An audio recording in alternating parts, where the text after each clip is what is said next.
So let's first talk about connecting, some use cases for connecting MES and ERP systems. And so for the sake of just this, connecting to MES and ERP, I have this icon. Basically, it encapsulates ERP, which is somewhat inclusive, let's say, of MES systems. So if we were to just assume that the MRP section right here is basically that MES type section in an ERP or separate, this will kind of tell the story. So the first example here is connecting into an MES or ERP system is basically the ability to start retrieving product information or part information. And so obviously you have a master data file that indicates what is my standard, let's say, cycle time, or what is my expected or standard parts per hour. This is where a machine monitoring platform can extract that from, that product master that lives in the ERP system, and in real time, and also after the fact, be able to present or measure against that particular standard of what you perhaps average per hour, what is your median per hour or median cycle time or average cycle time per hour versus that baseline.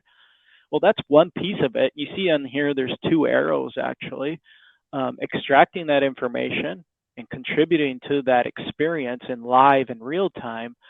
And then it's closed loop in the sense that the ability actually to pass that information back into either that product master or other systems. And that closing loop of that basically can contribute in a couple different ways. There's really many use cases, but we're going to focus in on kind of three core use cases here.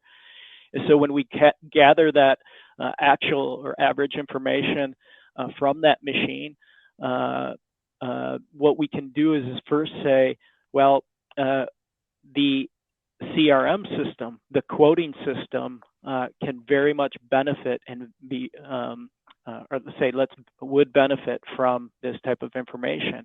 Obviously, many machine shops out there and other manufacturers have to quote this type of information out, and understanding true cycle times and how many units I'm making per hour is super important. The next piece of that is the manufacturing or MES system. A component of that is scheduling.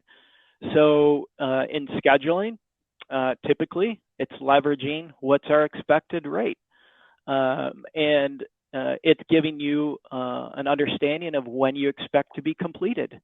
That transfers into capacity planning to realize how much load do I have in the next week, next month, how to prepare your resources in terms of bringing on additional people, maybe bringing on an additional shift, or maybe the inverse of that and taking, let's say, a shift away.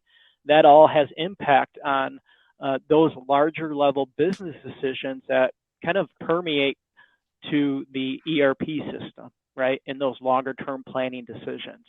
The last piece of this is from a financial side of things.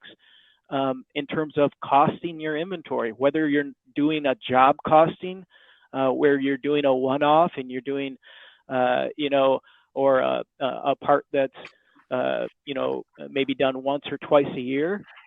This is super valuable to you to be able to understand, am I making a good margin on this business? Do I want to tackle this job again? Is this going to help me?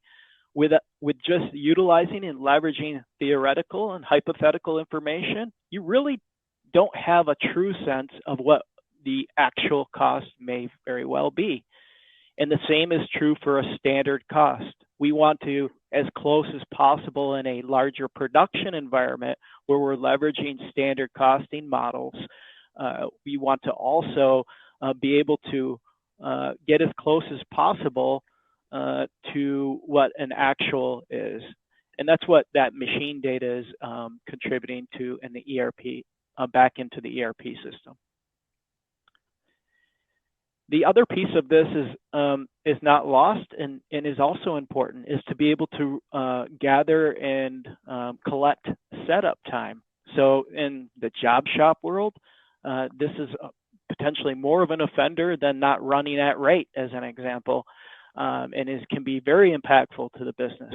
So measuring that performance, not only on the part basis, but also on the human basis.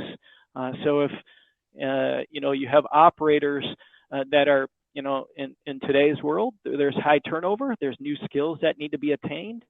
There's challenges inherently in that, and being able to expose that information out to be able to make those business decisions of, maybe I need training for Joe over here, or Bob can be a great mentor for Joe. Those types of decisions are super impactful as well. The next kind of really big use case and value add is facilitating that data transfer from that product, getting that into MachineMetrics and having that context.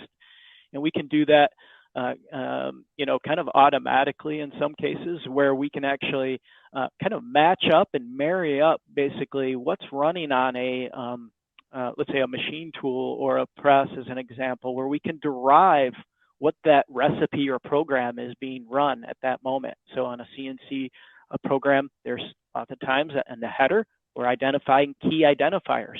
That key identifier can be married up with that product. So we can autonomously collect that information without disrupting the operator and not even knowing, and also provide precision. The other piece of that is to be able to gather good parts from cycles right from that machine. And then also the element of either autonomously collecting the quality information or from a human. That closed loop process then goes back into that ERP system in the form of good or rejected or scrap parts. Huge value add in facilitating that transfer of data back into the ERP system and making it an afterthought and making it even easier for operators not to think about it.